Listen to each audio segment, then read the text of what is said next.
I feel like just with anybody, the Dunning-Kruger effect is so real, where you start out, you get some results, or even if it's just results with yourself, and you think like, this is the way to do it. I've cracked the code. I've read all the books. I've listened to the YouTubes. Now I know. And then you go into this period of time where you realize how little you do know.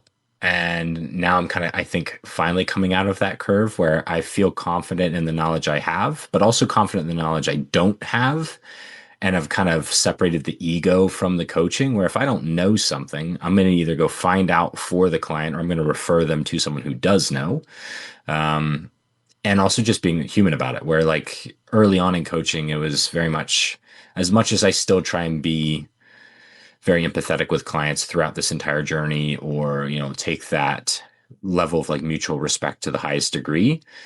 There was times where it's just like, no, this is the way that we have to do it. And like, this training is ideal. And like, what you've been doing is not right. And Mhm. now, man, if you looked at the way that I even just program, not even nutrition, not even communication, but just programming for my clients, I couldn't tell you what my programming philosophy necessarily is, because every single one of my clients has a slight modification or slight nuance or something specific to them based on their background, their history, their preferences, their needs. So it's very fluid. And I think that if we were to consolidate this entire question into like one topic, I think that is what I've learned the most, is that coaching should be a fluid and dynamic process, and it should not be very much systems, templates, cookie cutter, this is my way, because there's going to be people that are on all ends of the bell curve and you just have to meet them where they are.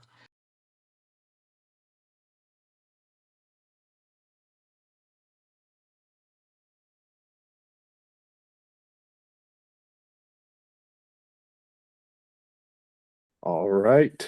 I am here with Dr. James Johnson, physical therapist, co-host of the Natty News Daily, and my bodybuilding contest prep coach. Yes, So sir. let's start off just with your background, James. Tell me a little bit about yourself. Yeah. Man, that could be a long story, but I mean, you kind of covered the big stuff, right? Physical therapist by trade, I guess technically, even though I feel like I more and more find myself doing more personal training, bodybuilding coaching, and almost just doing that with like a physical therapy lens than what you would consider like a true physical therapist anymore.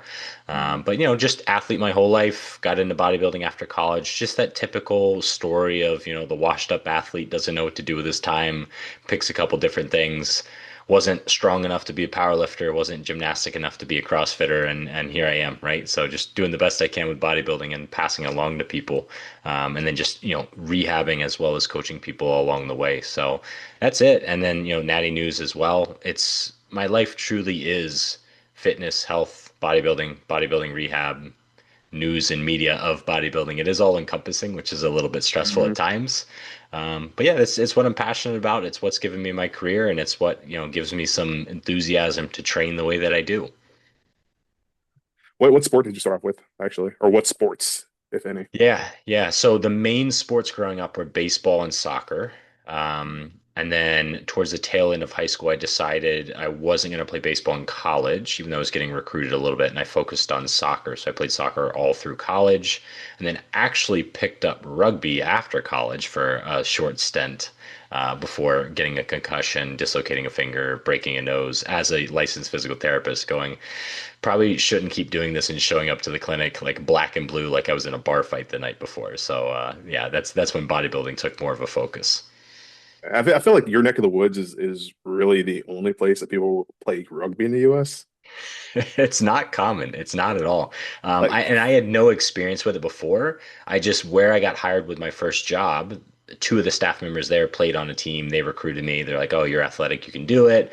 Ended up on a team with like two to three physical therapists, five Air Force men, because we were near Dover Air Force Base, and the rest were just like security and bouncers, just dudes that just wanted to go like brawl pretty much, and it was it was brutal, but a fun experience for sure. But yeah, not a common sport whatsoever, but a very fun sport. okay, okay. So, what inspired you to start coaching? Well, a lot of it came down to just I was already personal training people, right? And this was the days where a personal trainer was just a personal trainer, not a Yeah. bodybuilding coach, right? I was Yeah. in the Yeah. gym, started out just kind of helping friends and family, and then through grad school, I was working as a personal trainer with community college athletes as well as just Gen Pop. Did my first show, and this is where I cringe a little bit because so many people, they argue about when somebody should become a bodybuilding coach. I started taking on bodybuilding clients shortly after competing for the first time, which is like kind of taboo. Yeah. But I was midway through a doctoral program in physical therapy. I had a 4-year degree. I was highly educated. And all of the learning I had done was me actually going to the grad school library and looking up the research articles and reading them and being trained in my coursework in how to actually read the research articles. So I felt like I was a little bit more, I had a leg up when I started coaching. Yeah. Yeah. But yeah, that's really where it came about. It just was a natural transition from doing personal training into both, right? Still doing some personal training, but getting more online, trying to cater towards more bodybuilding clients because that's what I was becoming more passionate about. And just because time was so limited, right? There's only so many hours you can train someone when you're in full time school, especially at a graduate school level. So it just was a Yeah. natural kind of transition into more and more of the online space. And because I was marketing for bodybuilding and was a bodybuilder, the niche just kind of formed itself.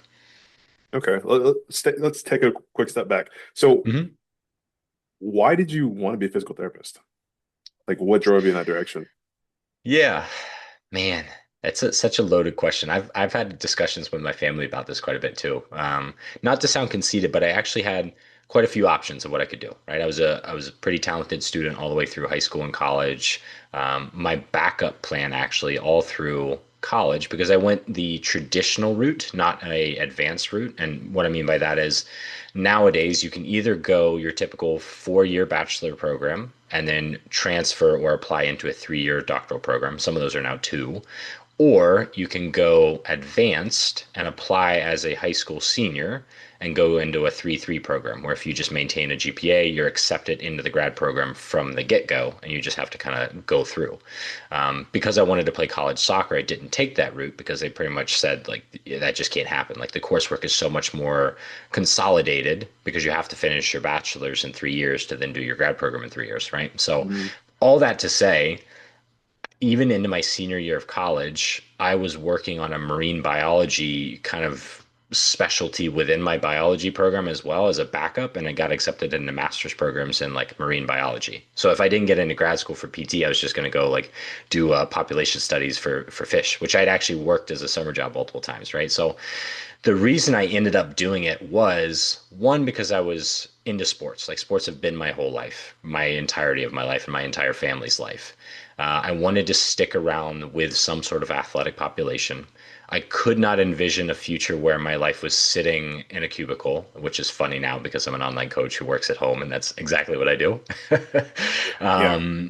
And I just wanted some job stability in some sort of medical field working with athletes. And it just seemed like the kind of no-brainer where like this is a more hands-on field than the more like traditional, medical fields, nursing, anything like that. Like I wanted Sure. true social interaction and to be working with my hands and be more physical with a job rather than like prescriptions and surgical routes and stuff like that. So yeah, it was the typical athlete bro, converting over to a physical therapist, which I feel like is a typical story.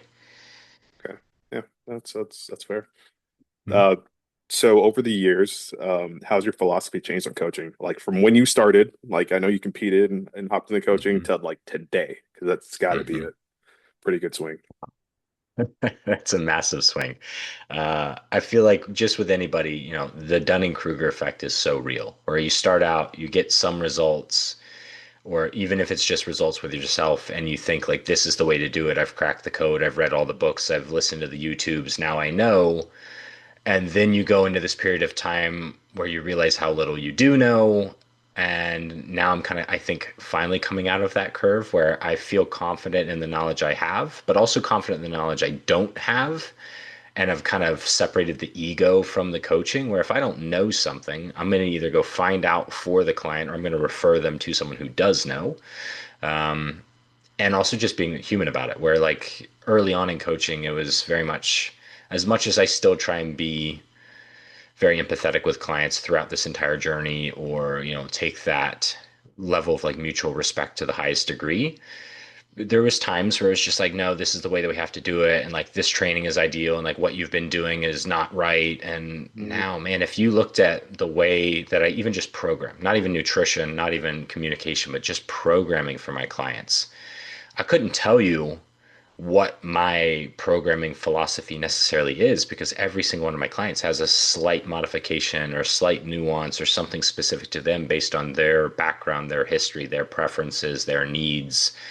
So it's very fluid. And I think that if we were to consolidate this entire question into like one topic, I think that is what I've learned the most, is that coaching should be a fluid and dynamic process, and it should not be very much systems, templates, cookie cutter, this is my way, because there's going to be people that are on all ends of the bell curve, and you just have to meet them where they are. Yeah, yeah. And I think that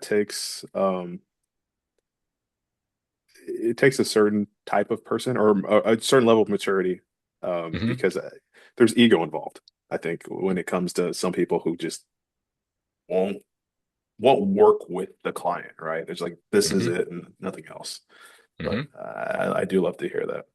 Yeah, and those So those coaches probably find success, but it's almost survivorship bias, right? They find success yeah, with the clients that fit the mold of how they coach, and everyone else just fails out of their system. So, so it's like, oh, that's good. the other point, right? Like I've noticed that the retention rate for certain types of coaches, it's not very high. Like they Hmm. keep they have a lot of clients they can showcase, a lot of great results, but then when you actually peel everything back, you go, well, how many people actually lasted with you throughout your process, and how many people have stayed with you for a long period of time? It's usually not it's not the Hmm. greatest. Yeah. The experience just Yep. isn't there. Yeah, yeah, and those kind of coaching relationships very quickly become transactional. It's, I'm signing up because I have a 16-week prep. I need to get to the stage. I'll do whatever it takes, even if it's not ideal for me, and then I'm gone.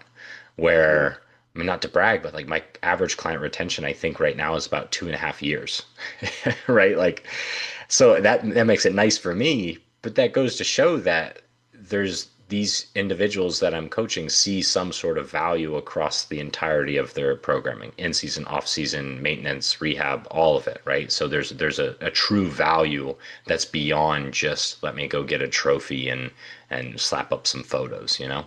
yeah, yeah. I feel like you're at this point you're probably also gonna be more selective about just who you bring on, because I'm sure there are, because I don't like to be the person who wants to lay everything on the coaches. The coaches have a certain responsibility because they're usually the experts, right? But um, there are some clients out there that are very hard headed. I'm sure. I'm not sure you've dealt They with it. Yeah, oh, absolutely, absolutely. And the best way to address that is just being a human, right? Like set the ego aside, meet them where they're at, have the open conversation, and truly try to understand why they're coming from where they are. Yeah, Right. This is one of the most important things if I were to impart to other like younger coaches. There is a valid reason for why that client feels the way they do, and you need to understand why. And if you can understand the why and the inner workings and their psychology, then you can start to lower the wall a little bit and start to educate them into your why. And maybe they might not fully ever agree with your philosophy, your reasoning, but if you can meet them in the middle somewhere where you get something out of the relationship, they get something out of the relationship, then it's a positive relationship as a whole. agreed, agreed. So Mhm. at this point, what keeps you passionate about bodybuilding? Ah, so much. On the personal level, I still haven't accomplished much of anything as an athlete, right? So there's still like a big hunger inside me to kind of feel like I can shake the chip off my shoulder a little bit, where I'm turning these individuals pro, I'm putting them on these big stages, but here I am still an amateur that hasn't really done much himself. So I feel like for myself I want to prove that. I don't feel like I need to outwardly prove that to the community as much anymore, just because I am where I am. I've been coaching for almost 10 years now. I have success with that, but it's just like I want to feel that validation for myself. Yeah, And then on the coaching side of things, it's the same thing that gives me passion about rehabbing individuals from injury. seeing them realize their passion or seeing them change their life, through these endeavors, which sounds a little bit dramatic when you think of like, what are we doing? We're tanning ourselves, oiling ourselves, and standing on stage. But there's so much that you can learn about yourself from a mental and psychological standpoint, but also so much control that you learn in your life when you go through this process. And helping teach people that to me is the ultimate reward. I was considering putting up a post about this week, and I haven't yet. But like, if you've seen the roster, which you probably have, or had conversations with other athletes, my roster is not your typical bodybuilding roster in that it's not the 21-year-olds with no responsibilities that are just like, let me post for the gram and go get my pro card so that I can brag about it. I've got 12 photos of athletes on the wall right now. Seven of the 12 are master's level working professionals and parents who have regained themselves through this process. And in doing so, now they can pass that experience on to their kids, and they're setting an example for their kids, and they've improved their health markers throughout this whole process. And like, it's just incredible to see those things, right? Like truly impacting someone's life in a positive way.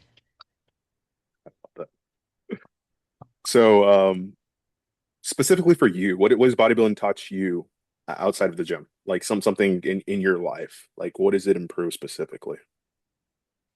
I think it has greatly improved my relationship with food and body image. And I think a lot of, especially women talk about this, but you don't hear men talk about this quite as much. And then there's a little bit of a stigma with it where we're just supposed to be okay, like bulking up and getting big. Hmm. But I was never muscular growing up. And I always had a little bit more body fat than what I was comfortable with. And I wasn't comfortable taking my shirt off at the pools or, even being an athlete, I was just kind of made fun of for being chubby and pudgy and weak. And so like going through this process, at first it was for vanity reasons, where it's like, I just want to be Jack so no one can say bad things about me. And then you realize that like people are going to do that anyway. Yeah. Um, but what I gained along the way was a true understanding of nutrition, which I didn't have, educating myself on like actually how to eat properly and improve your health with food.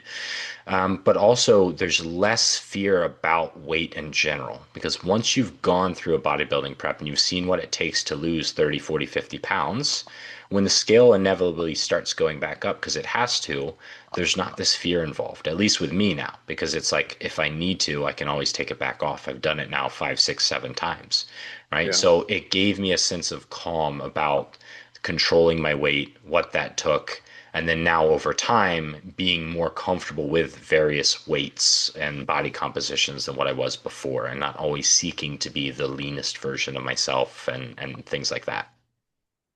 There's power in that too. Like it Hmm. just Yeah. I mean Yeah. I mean, I experienced the same thing myself, so I totally get it.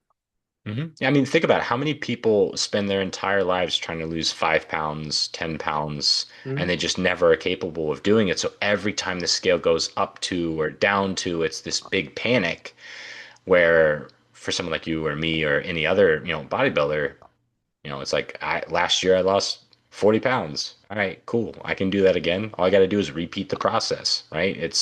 There's no stress about it then. Yeah, You go out and you have one big meal and the scale goes up 5 pounds and you say, cool, that's glycogen, it's water. Give me 3 days, it's gonna be right back down. I don't need to panic. I don't need to suffer. I don't need to like punish myself as a result of that. agreed. Agreed. Hmm. So what do you think is most misunderstood about bodybuilding? I think from the individual, maybe even if we were to expand that outside of just bodybuilding and more into individuals that train like bodybuilders in the gym, right? Because when I Okay, speak of bodybuilders, I mean like competitive athletes, but so many people sure. train like bodybuilders anyway. I think there's this general thought that individuals that train like bodybuilders are just inherently narcissists and egotistical and self-absorbed. And while that is the case in some regards, I think a lot of us, again, coming back to what we were just talking about, a lot of us are kind of using it as a mechanism to feel more confident in ourselves, Hmm. to rebuild from prior traumas for whatever many different reasons. So, honestly, you talk to many bodybuilders, and they're probably some of the more insecure individuals that you've ever talked to. Yeah. Potentially some of the more humble individuals as well, if you're talking about the right group of people, right? And probably some of the most supportive people as well, because we typically just want everyone else to enjoy what we enjoy, right? Yeah. There's not this competitive nature that you see sometimes with other athletes and other sports, because at the end of the day, you don't have much control over what someone else is doing, someone else looks like. It's really just you doing your thing. Yeah. Yeah. No, I totally agree. Um, Mhm. so what do you think separates great competitors from good competitors? Hmm. There's a lot of different things. I mean, genetics is the cop out answer, right? Great genetics. I mean, yeah. But I think there's a lot to be said about consistency over time, right? A great competitor is an athlete that can go through these different phases of life because if you compete long enough, your life will change. When I first started competing, I was in college and then in grad school, and then I was a young professional with no kids. Now I'm a professional with 3 kids and multiple businesses. The great competitor, not to say that I am one, is one that can take all those different changes in stride, learn from them, modify their plan, and keep finding ways to progress, keep evolving their systems, their thought processes, and their understanding, right? So it comes back to that saying of, do you have 5 years of experience or do you have 1 year of experience repeated 5 times? Right? Because a good competitor can probably get decent just by doing the same training program for a couple years and being okay with their nutrition. And Hmm. they're probably going to be the guy that's like third or fourth place. That's it's like, ah man, he's got a good frame. He just needs to lose 10 more pounds. Or like, oh man, if he just spent a little bit more time focusing on his legs to balance him out, right? There's always that one little thing where it's not necessarily an effort issue.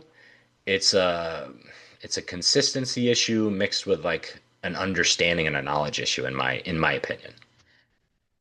Okay. Do you feel like um athletes who make it to the top of this sport, do you feel like all around they have that mindset? Or do you feel like some people are still leaning on just their genetics? I mean, definitely. I mean, through Natty News, we've interviewed so many different people, and there are people that you listen to what they do, and you're like, man, this is not to say that it's wrong, not that to say it's not research based. Obviously, it's working for them, but you're just like, this is flying in the face of everything that I have biases about, right? You listen to the programming, their nutrition, their peaking protocols. So certainly there are some people that just are very successful in spite of what they're doing. And it's Okay. purely just like intensity in the gym and, the shotgun approach that gets them to the finish line. But there is certainly a large contingent of people that are like trying to learn the proper way, I think. And that's what kind of continues to elevate them. So when they hit that plateau, they're able to reflect back and say, like, okay, what do I need to change? What do I need to adapt? They find that and they address that weak point. Okay. Okay.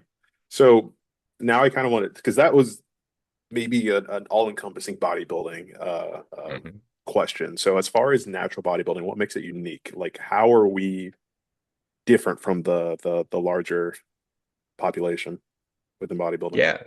Yeah, I think the obvious answer is that there is, with natural bodybuilding, we have less levers that we can pull, right? You can only do so much volume and you can only recover from so much volume as a natural, and that is going to be widely independent.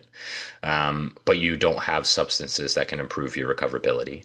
You don't Hmm. have substances that can overcome deficits in training or deficits in nutrition or deficits in dieting knowledge, right? So when you lose weight, it's purely based on literally your effort and your diligence with nutrition and aerobic activity and expenditure. There's no substances that are just going to magically melt fat off of you, right? So it is truly a test of willpower, grit, understanding of the evidence. It truly is, in my opinion, a harder process. Not to discredit the enhanced side of the sport. I have a lot of respect for those individuals. They do some freaky, wild things. But at the end of the day, if an enhanced bodybuilder reaches a plateau and muscle gain, they can just add more substances, Yeah. right? And that's I think what we're seeing a lot. And there's certainly a category of people that aren't doing that and they're trying to do things in a more moderate approach. but some of the more we'll generalize to say like the younger athletes that are just kind of like facing or chasing fame and glory, it's just like add more, add more, add more, add more Yeah. without thinking of the long-term ramifications of that. So where the natural athlete, you just can't do that, right? It's just work hard, recover hard, try and learn along the way, refine your processes, and then just wait, wait a very long period of time. Do you feel like there's like a turning of the tide yet when it comes to that way, at least amongst the youth? Are you speaking like specifically about like the enhanced side of bodybuilding and like that Versus, mindset? yeah, I don't know because you still see and certainly the algorithm on social media pushes the freaky stuff. So maybe I'm sure. seeing more of that just because that's social media. Yeah, But I think also with the onset of more readily available peptides and things that are seen as safer steroid alternatives, which I'm sure. saying for those listening, I'm saying in massive air quotes, Yeah. because things like that have been around with SARMs and SERMs and all sorts of stuff for years. But like, while maybe less individuals are just straight up blasting growth hormone, I think there's more people that are taking some of these other substances, which are less studied, scary enough to say, and less researched. And honestly, we have no idea what's going to happen in 10 years for the individuals taking some of these substances. So I think there's maybe a counterculture in some regards, but I think it's also more easily available, more readily available. And the common belief is that these things aren't steroids, so therefore they're okay, right? It's safe, it's no big deal, it's just like creatine, like that kind of thought process, which I find scary. Okay. If that's what you're seeing, that is pretty scary, actually. I, it truly is, right? If you talk with enough people, it's it's very common. Oh, I got to take this. I got to take that. This guy. Perfect example. Was speaking with a young 16-year-old athlete local to me. Looked great. He was shredded. I'm chatting with him. I'm like, dude, you look awesome. What show are you doing? He's doing a show that's local. That's in the NPC. It's not a natural NPC show. I'm like, oh man, why aren't you going like the natural route? Oh, I've been on XYZ for a year and a half. My coach told me I Gotcha. needed to do that if I'm going to take it anywhere. And it's like, dude, you've been training 2 years. 2 years and you're 16 years old. Like, what are we doing? Why is that the assumption that that has to be done at all? But if not, 10 years from now, right? Can we at least like figure out Yeah. our foundation, minimize the number of variables so that we can learn? And then if you want to layer that in when you can make proper decisions as an adult, yeah, that's fine. But yeah, I do see it unfortunately very commonly. Okay. And as far as I can tell, like that's the same. Because I mean, I remember being back in college and I remember being around competitors, and that was the mindset. It was my coach said this, so I'm doing this. I'm doing this because I have to. And I mean, these same people are looking at me like, what are you taking? And I'm like, Yeah. oh, I mean, some of the greatest conversations because I mean, most people for the most part are just curious. So Hmm. it's usually innocent. So when I have the conversation, it's like, oh, okay, I didn't know. You may educate somebody, and they may still continue using, but at least at the end of the day, they're like, okay, maybe there are other options for me. And most Hmm. people don't last, especially when they start taking PEDs super early. Yeah. Like Yeah. I rarely see anybody start in their teens and just keep going through life with PEDs like that. Mm-mm. No, no, they burn out. And that's not, I don't think that's just a fact of the PEDs. I think it's just how many individuals as bodybuilders as a whole did you start competing with or no Sure, competing that now agree, now they're no agree. longer in the industry, right? But when you layer in something that could negatively affect your health for the rest of your life, now that decision's way more important, right? If I just randomly stop competing as a natural bodybuilder, I'm just a regular guy and Yeah, yeah, like yeah. I can pick up something else. But yeah, it's a scary situation when you're that young, that impressionable, and people that are supposed to be mentors, elders, peers are pushing these things simply because it's the societal norm within the sport, or at least a portion of the sport. So what do you think that is? Do you think it's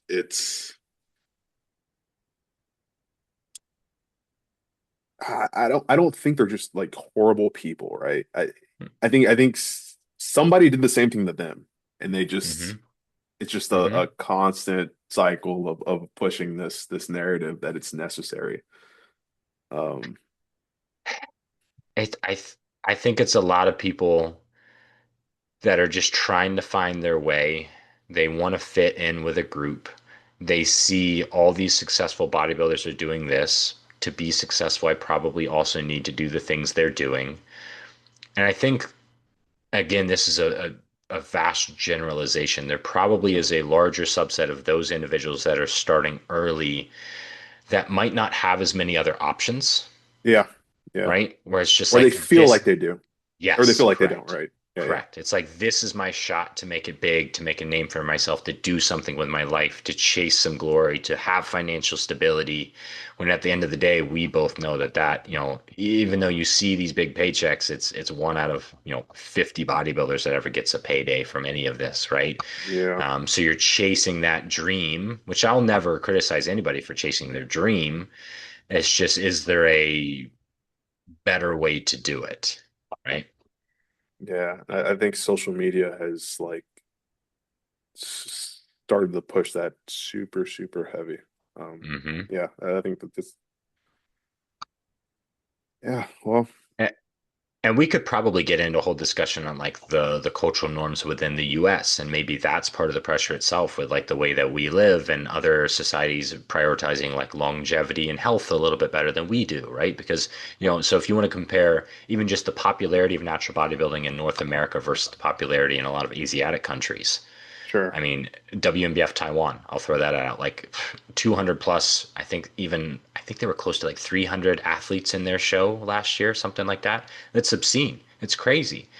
And not only that, they have thousands of people in the stands, and they have people like Eric Helms told a story of like walking around outside the venue, and people asking for his autograph because that's the culture of like Yeah, these are the people we should idealize, right? Like they're doing it the natural way. They're prioritizing health to the best that they can, right? It's sure. longevity within the sport.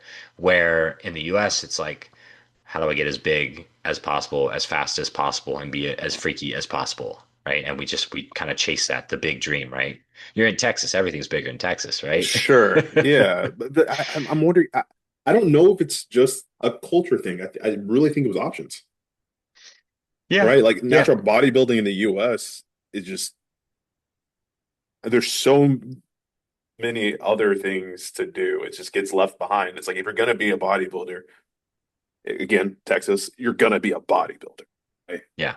Yeah. Yeah, absolutely. Yeah. And that's where as the popularity of natural bodybuilding improves, I've seen it just in the last 10 years, right? You get more every year, it's another freak shows up and you're like, where have you been? And it's Yeah. some retired football player that's been weightlifting his Yep. entire life that was like, hey, I Yep. could do this. And you're like, holy crap, right? So I think in that sense, I think the tide is turning where bodybuilding as a whole is becoming more popular as a sport. But also my concern is that it's natural bodybuilding is not taking the charge of that, right? Because we Yeah. are so diluted, dispersed, infighting, all the different problems that we all know about, right? Which we Sure. don't need to get into that too much. But where a smaller country that only has one federation, of course, it's easier to consolidate people and then improve athlete quality and athlete experience and production value. Where here, the money's spread out everywhere, right? So. Yeah. And I know you're trying to help solve that issue. So do you want to talk a little about that? We can. Yeah, I mean, this is not novel, right? It's been tried by many different groups many times before. There's been varied degrees of success that have either fizzled or been changed, or people have moved on from the sport. I think the way forward, and this is kind of the mission statement of the DFBA, which is what you're referencing, right? So, Drug-Free Hmm. Bodybuilding Alliance, which I'm director of. The way forward is not, in my opinion, through forced consolidation, ownership, buyouts. It's truly through finding a common ground, setting aside personal differences, historical differences, to realize that while you may not agree with a certain federation's stance on certain things, some rules and regulations, there might be differences there. That person that's leading that federation at its core still wants the best for natural bodybuilding. And Hmm. if you can at least agree to that and shake hands on that, I think we can work towards a better future for natural bodybuilding, where it's all right, how do we come to the table, have a discussion where we stop actively competing against each other's federations, trying to pull athletes one way versus the other, putting shows on top of other shows, adding shows in areas that are already too populated with shows, right? How do we improve the quality for the athlete? Because at the end of the day, the sport is bigger than any federation. The sport is the athlete, right? And how do we build the future for the athlete? And I think that's the stance that certain organizations should take, in my opinion. And I Hmm. know that's tough. Like I've sat in I don't know how many different rooms and conversations with people that are just unloading about certain wrongdoings of other individuals, and then that individual has heard about this, and there's so much personal beef in this industry. But that's the thing. It's all personal, right? And at the end of the day, we have to, as a profession, if we want this to be a true professional sport in the sense of other professional sports, we have to set aside those personal differences and find some common ground so that we can start building something better. Because as it currently stands, things just continue to fracture. The value is not going up for the athlete. More shows does not solve the issue, right? So if XYZ Federation wants to grow themselves, right now their solution is just, well, let me dump 3 or 4 more shows in these other states where we don't have it. Unfortunately, there's Hmm. already 10 shows in that state from 5 other federations. And now you have shows, not an exaggeration, here on the East Coast, 15 athletes in a show, 25 athletes in a show, 50 athletes in a show. Like, what is that doing for the sport as a whole? Not much, other than honestly dragging it down and holding progress back, in my opinion. Okay. So you don't feel like it's principle. It's definitely personal. There are there are principal differences, but I think in the grand scheme of things, a lot of those principal differences are minor.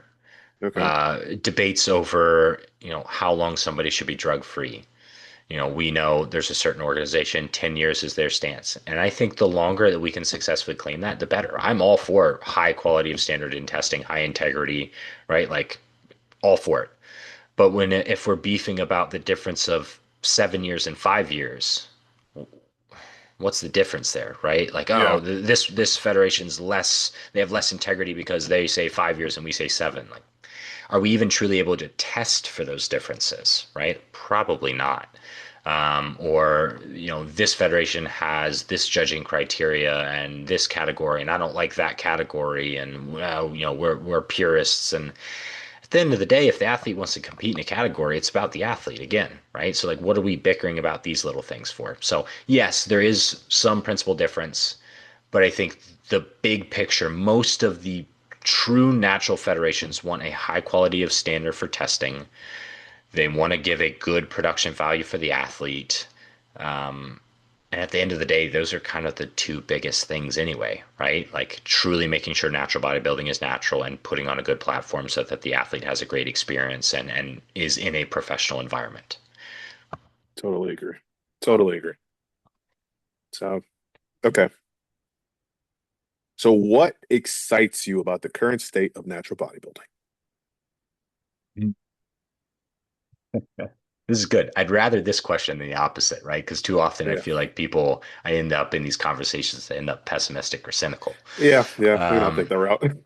yeah, right. There are definitely some cool things happening across multiple different federations in the sense of incorporating more modern technologies into the sport, right? I mean, just as a base, how many shows when you first started competing had live streams?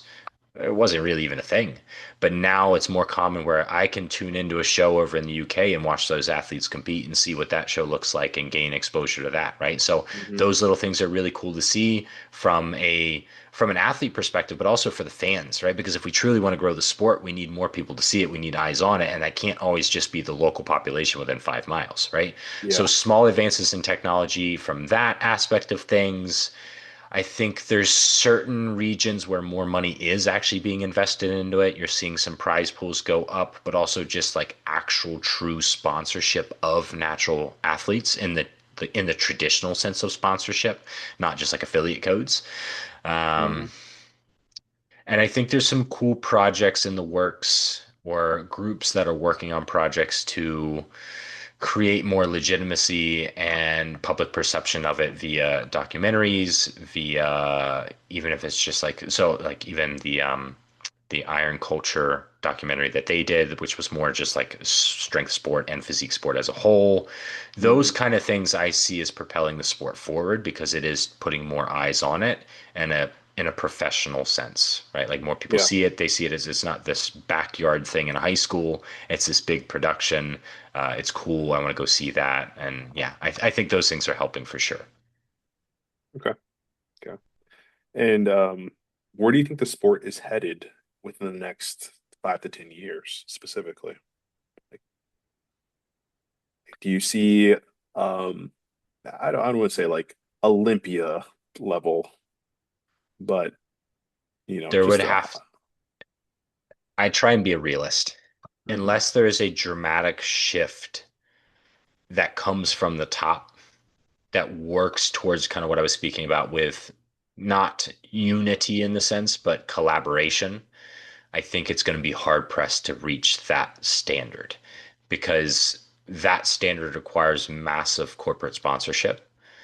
Corporate sponsors want to know how am I going to get my money back? So we have to prove value, which means we need to be able to put mass amounts of people in seats, mass amounts of athletes on stages, large viewership for social media as well as all media presences, and to pull that off. As it stands, I don't think there's one federation that can do that alone. Yeah. But if there is a collaboration of amongst many federations to pool resources, not simply just monetary resources, but athlete resources, media resources, just even in show promotion experience itself, then potentially. But yeah, it all comes down to how do we get more money into the sport, which advances us, elevates what we're able to do, because if you're always relying on a couple $100s from a supplement company here or there and athlete registration, there's only so much you can do with a couple $1,000s, right? And the Yeah. sport is expensive for the promoters. I've seen it firsthand multiple different times. These venues are not cheap. The prize money they're giving out typically is, it's a wash. It's like, hey, I just got a bunch of registration money and that's going right back out to the athletes. So it's tough to put on a high level show. Yeah. Well,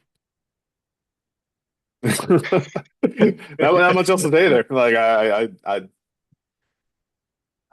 don't have an opinion. Like I'm really just along for the ride until my time is up. And that's Yeah. kind of how I feel. I'm gonna do my best. I want to contribute to the sport. I want to do what I can, but at the end of the day, I just love training. I love Yeah. training. I enjoy the stage now, and I want to be a part of this. So that's Yeah. we'll see where we go. The way I look at it is natural bodybuilding has given me so much in the sense that it gave me passion for training, which I was losing. It gave me control over my body and my life, but it's also given me a career and it's allowed me to create financial stability for my family solely based off of what I do with no Yeah. outside income other than like bodybuilding and rehab of bodybuilding. So I want to give back, right? The sport's given me so much. I want to give back to the sport. And I mean, if I were to think of what my legacy might be, it's not going to be as an athlete. I'm honest with myself about that, right? Like, if I just win a pro card and compete as a pro a couple times, I'll probably check all the boxes I have as an athlete. As a coach, yeah, maybe I'll, turn some athletes onto some high stages, win some championships, things like that. But if I can use my conversational skills, my business understanding, this Mm, somewhat ability to moderate and mediate personalities to better the sport and leave it better than when I found it, I think that's really what my passion is. And I don't know what that ultimately will look like. Um, but I've met so many wonderful people in this sport across all federations, people that are truly passionate about helping people via the sport, people that truly want to give back, that have their heart in the right place. And I think those personalities and those voices get washed out sometimes. And I think if we were able to elevate those individuals, yeah. the sport would be better off. right? And that's not to say that certain people need to leave. It's just maybe having a better understanding of that these beefs and disagreements aren't helping things, right? And if you truly want to help the sport, you gotta sometimes just bury the hatchet and move forward and find a way to do that. And there certainly are bad people in the industry. There are people that take advantage of people, and there's that Of for course. sure. But I'd like to be at least a little bit optimistic where if enough positive conversations can be had that the sport can move in a positive direction. And when I'm saying that, I'm more so speaking about what we'll call like the historical natural bodybuilding federations or the true natural federations because Hmm. and I will say this and I'll probably get some flack for it and I know there's probably some promoters that'll listen to this and not agree with this or attack me. I don't think the NPC has the best at in mind for the natural athletes, at least right now. And I worry that if the other federations don't figure something out in the next 2 to 5 years, that NPC natural in the US at least is going to be the predominant federation in the US. And I just, from the athlete experience that I've heard, seen, from things that, in the background that I've heard and seen, I just don't think it's the best representation of what natural bodybuilding should be, right? 3 years drug free seems like a Obviously. little bit of Yep. a money grab sometimes at Yeah. times where it's like, are you even testing? You're collecting money for testing and then people aren't being tested. It's just like that's not what I got into the sport for, right? Have you had conversations on that 3 year thing with anybody like that has a say? No. No, no, nobody will discuss it. Now, I will say if I were to try and play the devil's advocate and be pro in PC Natural, there probably, thinking with my business mind, there probably is a business strategy in place where that was the initial thing, just because they had to have something, but they didn't want to exclude too many athletes. And that over time, that 3 year will turn into five, will turn into seven, because they obviously hear the criticisms of that 3 year rule. And they've seen Hmm. the athletes leave, or the ones that have voiced their concerns about that not compete with them over that rule. And if they truly want to represent natural bodybuilding and listen to what the true natural athletes want, we all agree that 3 years is not enough. If they're listening, maybe there's a strategy in place where over a certain amount of time that starts to become a larger time span as more athletes have spent time away from certain substances. But even Yeah. then, I just don't like that. No. It's just it I, does I, I it doesn't agree. sit well. But diving back into the devil's advocate thing, the only thing I could come up with was for kids, right? The kid that hops on a cycle at I Hmm. don't know, 15, 16, never touches the stuff again. But it's something that happens so often and they're being baited into it. You Hmm. know, I think a rule like this benefits them and can help protect them. Um, that's the positive spin on it, right? Yeah. Yep. Yeah, and Yep. that was kind of the only way I was like, yeah, I could Yeah. kind of rock with that, especially with the NPC already. It's the avenue into PEDs, Hmm. in that's almost a correction to that, Hmm. Yeah, keeping keeping that I keeping could that see keeping that that window spin. short. Yeah, Yeah. because if you think of that kid, right, what young individual, they fail a test. All right, if I have to wait 10 years versus I guess I'm just going to hop on, how many of them are going to wait the 10 years? Probably not that Yeah. many, right? So I get that argument for sure. And if that was the argument, all power to you, right? And that's where there's different options. Athletes get to choose where they compete, right? Based on their values, their morals, their ethics, all that different stuff, right? Yeah. Um, Yeah, and that's the interesting part to it, where we don't truly know what that is. Why 3 years? It's And why, tricky. if I actually believe that's the case, probably not, but that's something to toss out Hmm. there. It's a good And little. and I truly think there should be, not even with the NPC anymore, but think of the individual that potentially fails a polygraph, the individual that may, and in all honesty, had a supplement that was spiked, Hmm. right? I think there should be some sort of remediation process for those athletes. It becomes very expensive and it probably should come on the athlete itself.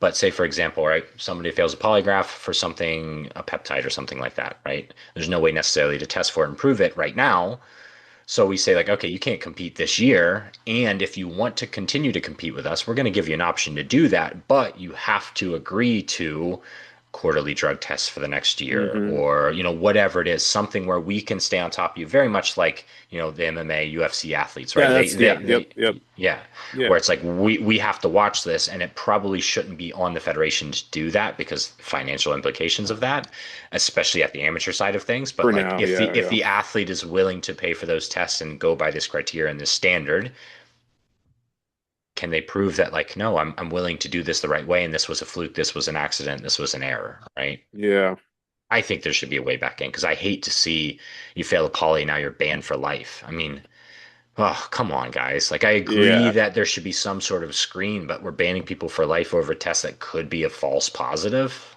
yeah, That's yeah, pretty tricky. yeah, So, yeah. yeah. No, I agree, man. So now let's get into me and you Okay. and our relationship and this contest prep and how things are Hmm. going. Okay, so when I first reached out, what were your initial thoughts, just off the cuff? What were you thinking? Uh, Initial thought was hell yeah. It's because I still see myself as someone like young in the sport, young in the industry of coaching, even though that's honestly not the case anymore. When an athlete to the caliber of yourself comes to me and wants me to guide their process, I still, that just means so much to me still. Because it's just like, all right, maybe I am doing something right, right? And it's just validation a little bit. Not to discredit any of the other athletes that come to me, right? Because I respect all of their decisions and I treat all of them the same to the best of my ability.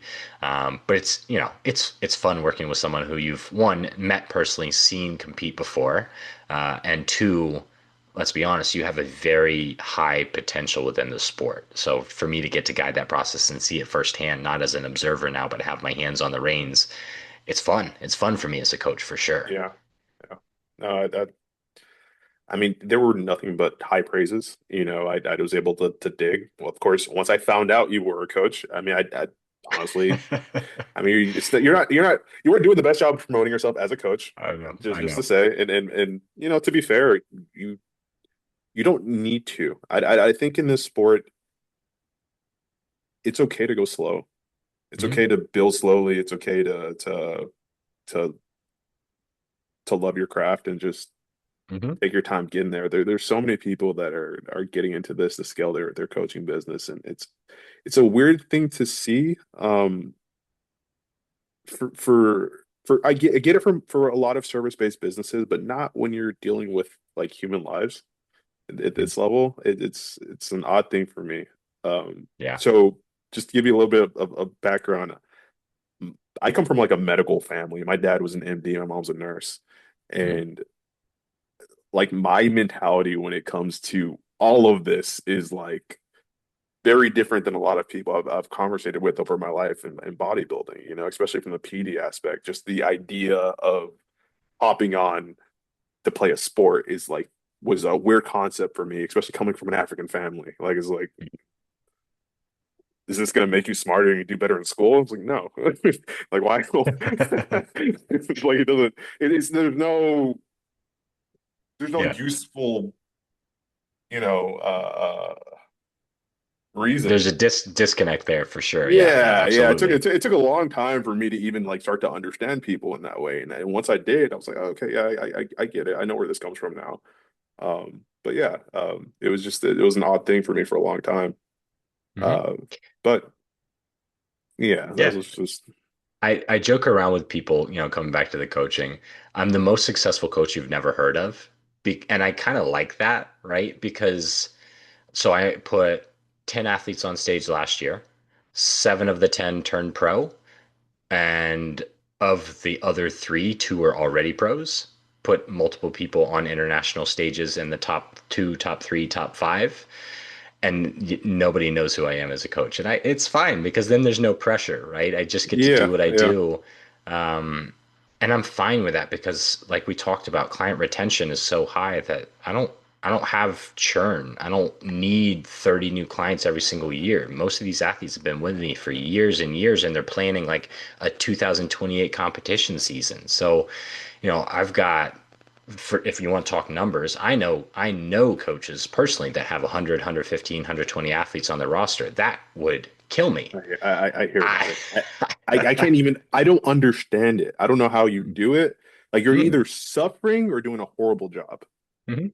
Yeah, or just Or I wouldn't be able to coach that way because I want to have those personal relationships, those in-depth conversations. Like you've seen my check-in process. I've Mhm. posted about it, 15-minute videos back and forth with people. I just recorded a 45-minute check-in video for a client the other day, right? Like Wow. you can't do that when you have 100 clients. So I have 30 clients on my weekly roster currently and typically on average. And I have about 10 to 15 that are monthly consults. And that handles everything that I need. So, yeah, you don't hear about me that much because I'm not pumping out 50 athletes on stage every single year. I might do like this year is six, but all six of those are getting all of my attention Yeah. because I can, right? So, yeah, and that's not to discredit those coaches that do things differently than me. I'm not saying like I'm a better coach because I spend more time and I do these long videos. Some people provide amazing results, amazing analytics, amazing, in Agreed. shorter Agreed. periods of time. It's the way Mhm. that I want to do it. I want to have those free flowing conversations. And some of that's probably me fighting against where I came from as a physical therapist in the commercial practice, where it's you have 30 patients a day, four at a time, constantly multitasking. I don't want any of that. I do not want to play a volume game in any aspect of my life anymore. I want to have a handful of people that trust me, that I have a very deep relationship with, and that I can serve at a very high level.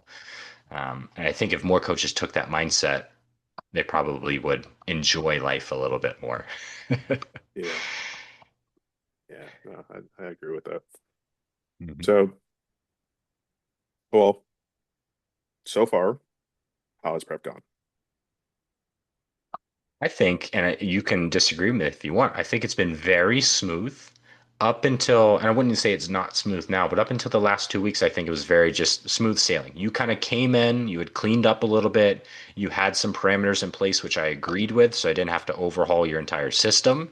A lot of what was already in place, we left in place, and it just worked. And it was just a matter of managing fatigue here and there, modifying some movements based on some injuries that were kind of popping up here and there, a lot of the psychological, like keeping you just kind of level headed through certain things, giving expectations. But the actual X's and O's were very much kind of what you already had in place with minor Yeah. modifications. And then now that we've lost that initial 15 pounds on top of what you already had kind of cleaned up, now we're seeing the body fight it a little bit. But we've structured your prep in such a way that we have plenty of time. You're literally contest ready in some regards, where we can take our foot off the gas and reevaluate in a couple weeks what we need to do. So yeah, I think it's been great. You've been a great client to work with, easy client to work with, and it's been fun thus far. No, I agree. I think so far things have man, it's a weird thing because you're incredibly intelligent and you did a good job of structuring my timeline. Like your approach was very much I have a plan for you and we have a future together. Even to the point to where you're like fighting yourself, probably even thinking past the season a little bit and like Hmm. just big. I can feel it. Like I know it and Hmm. I love that. Hmm. It tells me that you enjoy what you're doing and that's really, really important to me.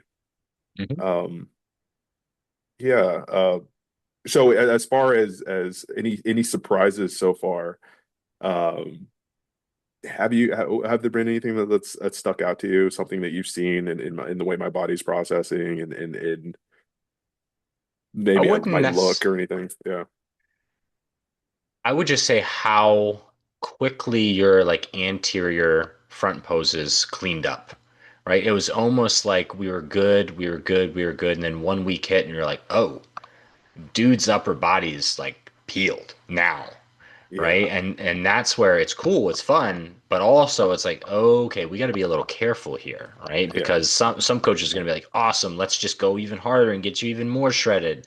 But you got to look at the athlete as a whole, and that was one of the big discussions we had coming into this prep because that was things you had concerns about in prior preps, where yeah, you look at your front double bicep and you're like, dude could step on stage right now. Then you flip around and you're lean through the posterior chain, but not to the same standard, right? So when you have Hmm. those discrepancies, either front to back or top to bottom, now you got to play the game of you got to give enough time to allow whatever that lagging area is to get to the level of conditioning it needs to be, but do it in such a slow rate that you're not sacrificing fullness and muscle tissue in the other areas, at least long term. So it becomes more challenging. The individual that just has even body fat distribution can almost just hammer away and they're fine. But yeah, like we kind of talked about it this week. Your chest is starting to striate out just even a bit more than what it had been, which is telling me like it's kind of feeling the effects of the diet a little bit, right? And we got to be a Yeah. little bit cautious there, and we got to use some refeeds and some diet breaks to kind of allow your body to relax a little bit. So yeah, that stood out to me. It was very much like a from one week to the next it was just like you see the photos and it was one of those like, oh, we're there now, like we're Hmm. good in some regards. And I think for me, I finally feel like be a student of my physique Mhm. um without panicking. Because I felt like, especially in my last prep, there was a point where obviously, things start happening, things start changing, your body starts feeling like dog shit, right? And which is fine. I can push through, I can work hard, but when you start seeing your physique diminish, like that's a tough pill to swallow. Um, Mhm. and And you're not in the best psychological state when those things happen anyway. So no, your decision no, making process is kind of squirrely. yes, yes. So like for me, I feel like I'm aware of that. So my my reaction to that is to step back even further and like give all of it to my coach and be like, hey, I'm afraid that I'm gonna make the wrong decision here because I can see because maybe what I'm looking at isn't real. I guess it's almost how I feel. And I need your eyes to guide me through this, you know. Yeah. Yeah. And that's not a bad approach, right? Like that's what the coach is there for sure. And in my opinion, the coach's job in that specific situation is one, to provide the guidance, but two, to provide the reassurance if the athlete is correct that they are correct, to then therefore rebuild their confidence in themselves. Because a Yeah, confident athlete is going to be more likely a successful athlete, right? They're not second guessing themselves. They're not doing impulsive things just because they feel like they need to. They're not, sneaking things, not to imply that you ever would, but like you see some of those habits appear. But when you come out as the coach and you say, like, yep, I completely agree with what you're seeing. Here's plan A. Here's what we're going to do. If that doesn't work, here's plan B. You know what to do. We know what to do. This is what we're watching. Here's how we're going to address it. And you are absolutely correct to communicate with me. Now you can sit back and say, like, okay, not only was I right, but I'm right and I know now what the next steps are. yeah, And I think that helps people a lot because, in that situation, a lot of people, things start changing, whether it's bloating, it's water retention, it's they're flattening out, they're losing their pump and their vascularity, that whatever it is, an athlete more often than not is only going to be able to rely on the tools that they've used thus far.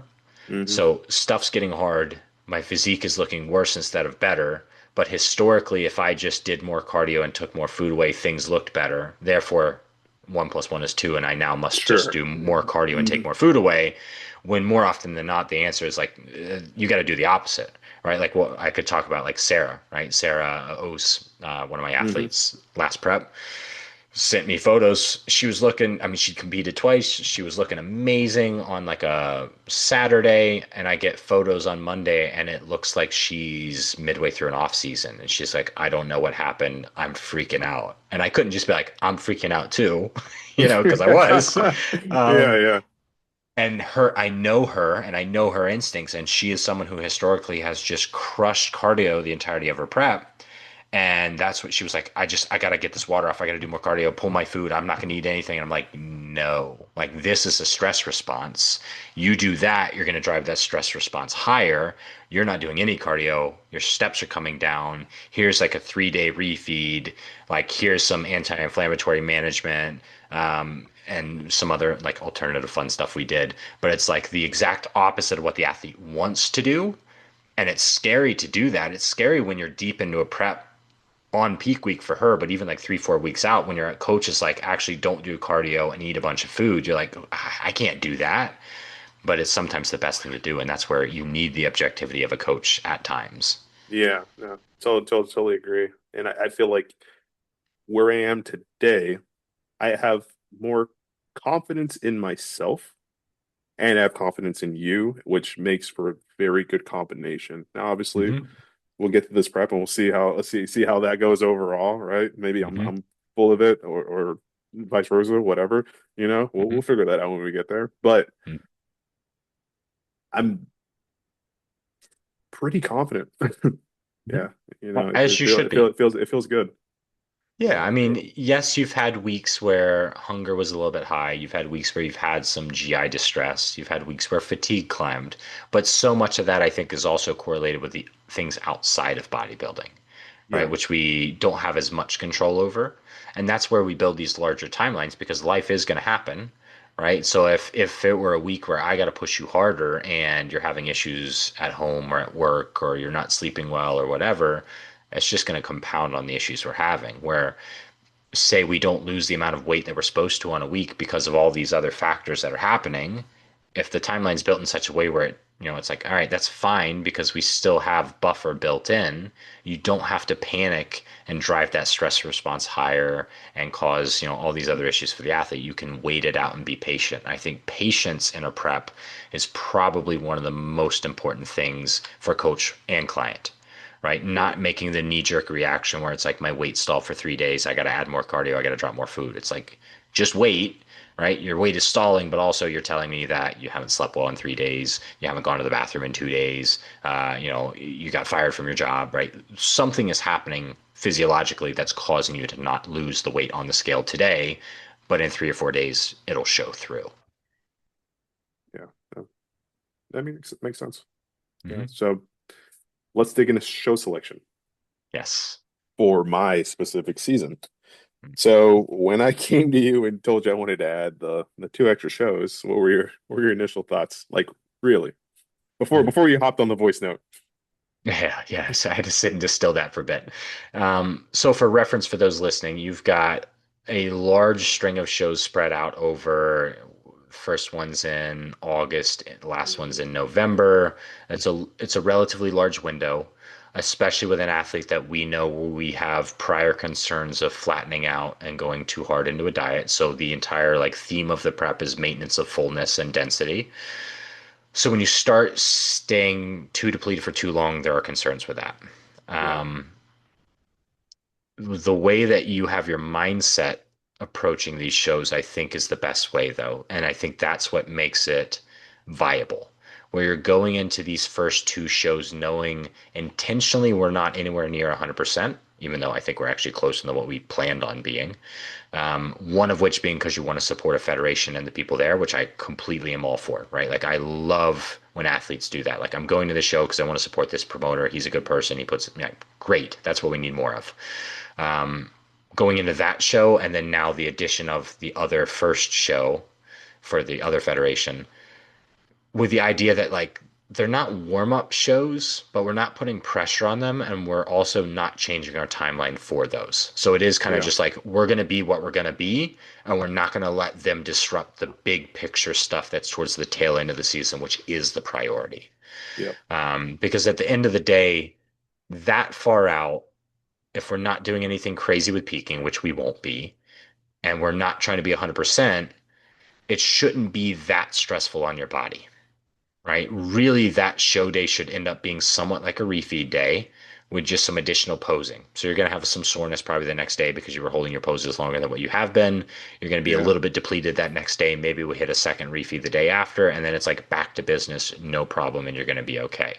And that's kind of the mindset for the first two shows. Adding in another potential championship show, then it's a conversation of like, okay, we want to make a run at potentially three very big titles. You have the potential to win very big titles. Do we run the risk by adding in that many big shows of missing the mark on the one that matters most? Right? So then it's a conversation of like which one to two actually mean the most to you? Which one to two are you like that's where I need to put, go all in on? Hmm. And understand that we're going to do our best for the other ones, but not at the sake of sacrificing for these other ones, right? If that makes sense. Agreed. That's kind of the Agreed. thought process I had. And you came in with that mature kind of understanding anyway. Hmm. Yeah, Yeah. So there's I, there's I there's only so many times you could be 100%. And from my experience, I've seen it be like 6 weeks for most people. yeah, wow. Yeah. My previous prep, there were so many varying looks that I brought. It was I couldn't tell you left from right. Like I couldn't tell you we didn't do a whole lot different other than maybe it was more stress during certain periods that we Mm-hmm. allowed to happen. And it is, I want a somewhat consistent look, Mm-hmm. hopefully, throughout the process, and maybe just getting tighter and tighter and tighter. And I think the Mm-hmm. way this is structured, the way this is planned, it's built for it, right? Whether Mm-hmm. and life happens, so that it is what it is. But like the actual plan is there, which I Mm-hmm. love. That Yeah. that gives me confidence. Yeah. And really, I think the biggest thing is once you're 95% of the way there and 90% of the way there, that final 5 to 10% in reality for an athlete like you is 1 to 3 pounds of fat loss, right? So if you're getting out of your first show thinking, oh my gosh, I got to tighten up, we're going to drop the hammer, I'm going to lose 10 pounds in the next 3 weeks, it's not going to be a good look, right? It's Oh going to be a no. stressed look. Like your body can't handle that at that phase in time, right? So Yeah. for you, it's more so like let's compete those first couple times. Let's go collect some wins. Let's go have some fun, and then let's almost like pump the brakes and make sure you're fresh and time things and pace things appropriately. So when we need to make that final kick, you've got the fuel to do it. Because if you come out of those first shows and then just push, push, push, push, push, by the time you hit the later shows, there's no gas left in the tank anyway. Right. So, and I've had this conversation with a lot of athletes currently where they get concerned of like, I'm 8 weeks out, like things need to be tighter. I'm like, they will be. But if we drop the hammer now, you can't hold this for 8 weeks, Yeah. but you can hold it for 4 to 5 weeks, right? So it's kind of just like we're treading water, we're inching forward, and now we make our move. And that's kind of the mindset that I think probably works best for a lot of athletes. Yeah. And I also think that takes a certain level of experience. I think maybe every coach out there hasn't done that. So they Hmm. don't know. Maybe they only have athletes that are in for one show or Hmm. or they're only dealing with enhanced athletes or so on and so Hmm. on. Yeah. But Yeah. Yeah. And unfortunately,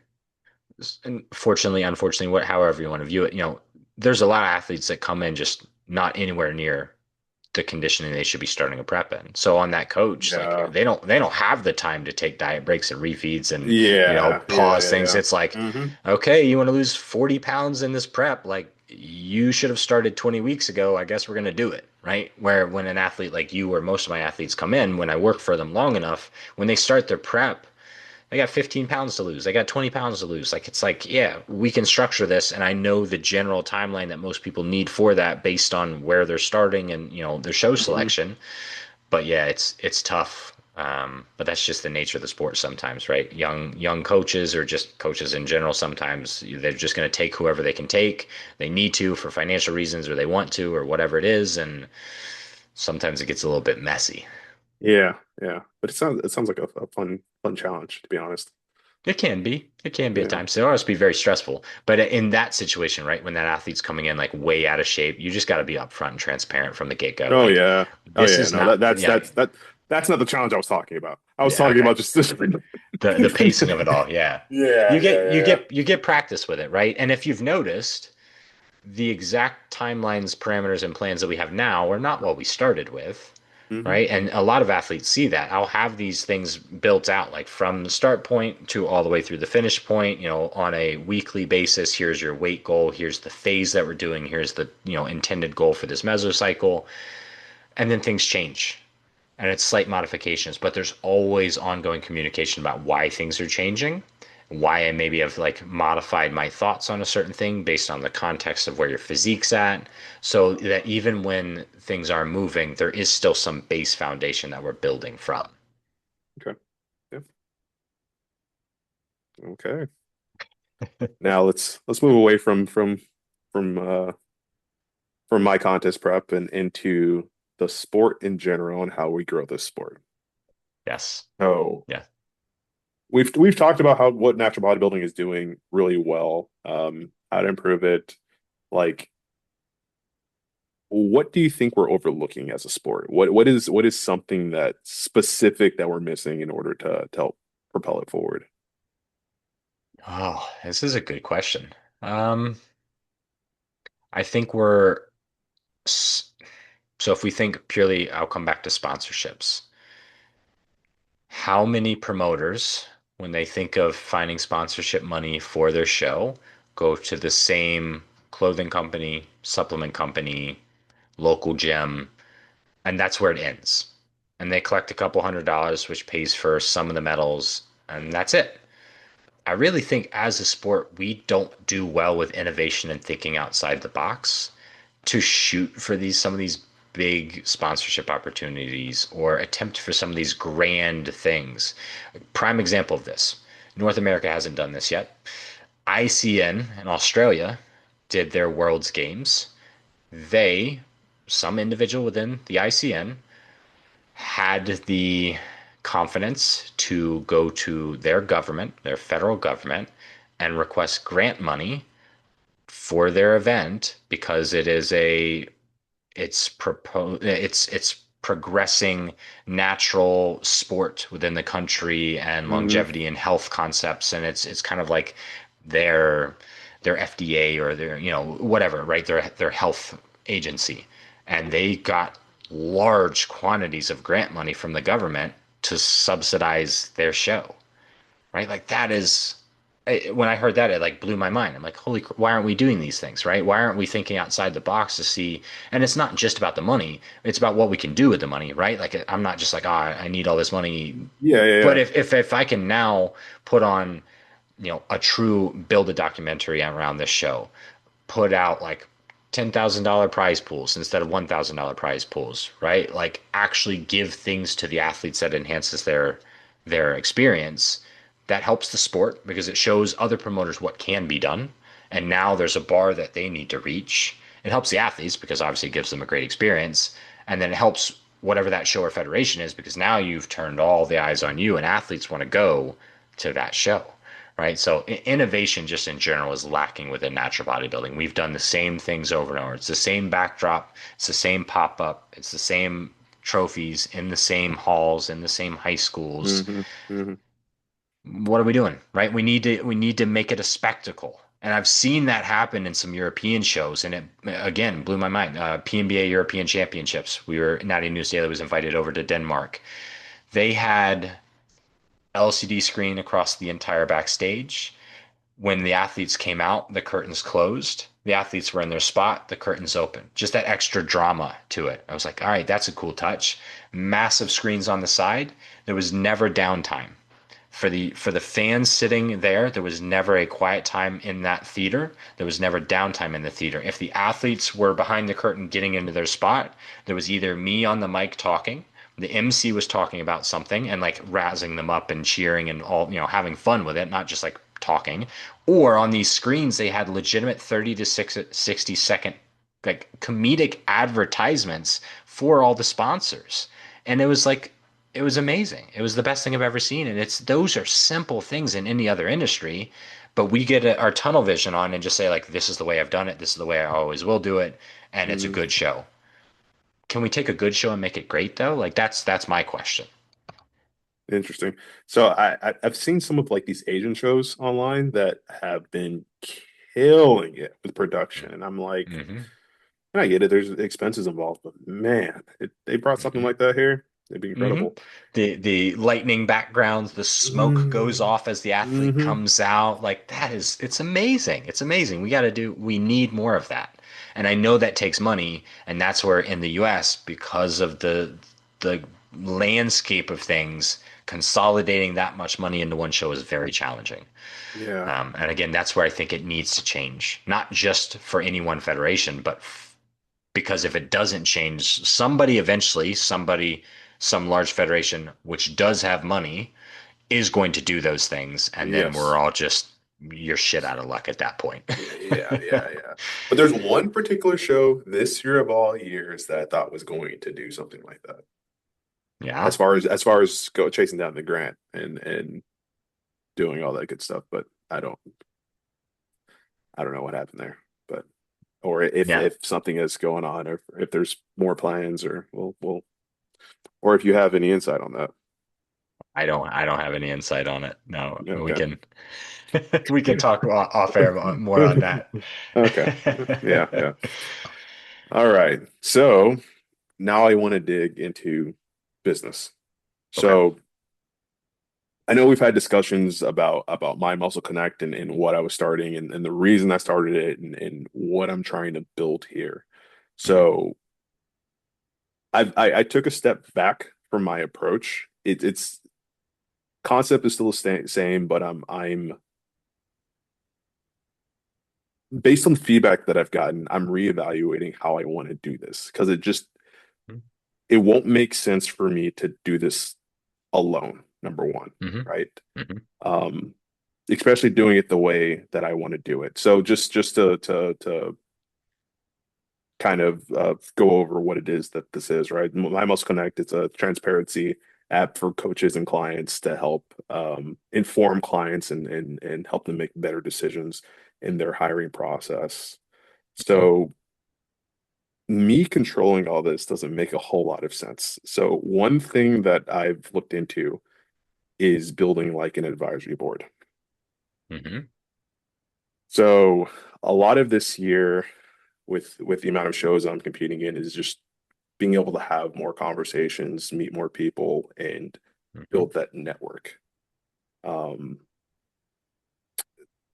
so what I'd like to do, I'm still working on the architecture and kind of forming how I'm going to build this, is I want this to be a certification process based on the reviews.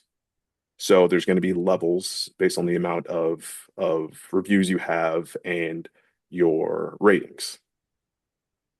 Um, what are your thoughts on that approach? I like the general concept. The thing that concerns me in today's day and age, you're going to have a pretty strict verification process for each user if Hmm. they're then voting on the ranking of said coach. Because we've seen it, unfortunately, too much, fake profiles, doxing of individuals, people creating. I mean, I could see a potential case where somebody doesn't like a coach and they have their entire following go create profiles and just attack this person and they've ruined their Hmm. reputation, right? So there's got to be some sort of protection against that. I think that case is probably extreme and wouldn't happen as frequently, but I could just see that something similar to that could happen.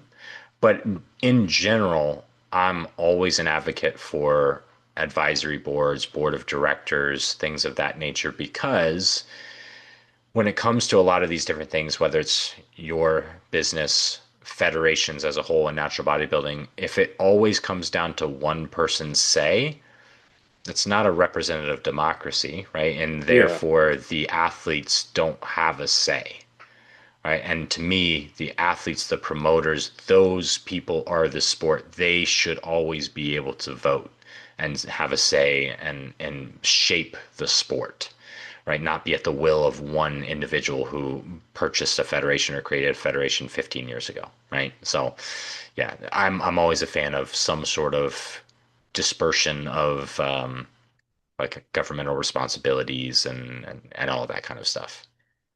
Okay. Yeah. That's that was really what I wanted to get to. But Hmm. as far as the DFBA, Hmm. I did see that y'all were doing something similar. Like I believe you're the executive director. Hmm. That's the title I gave myself. Yeah. So Yeah. so what is your approach? Like how are you looking for these individuals? Mhm. Yeah, and this is a ongoing process, right? So the formation of it literally only happened 2 years ago, so all very new, and there's already been massive changes within the first 2 years of like who truly sits on the board, who wants true involvement. If I were to speak truly from like my idealistic view, because I'm actually rewriting the constitutional charter of the DFBA as we speak. It's literally on a tab open right now where I'm creating a true constitution of what I believe, not just here's how I should say it.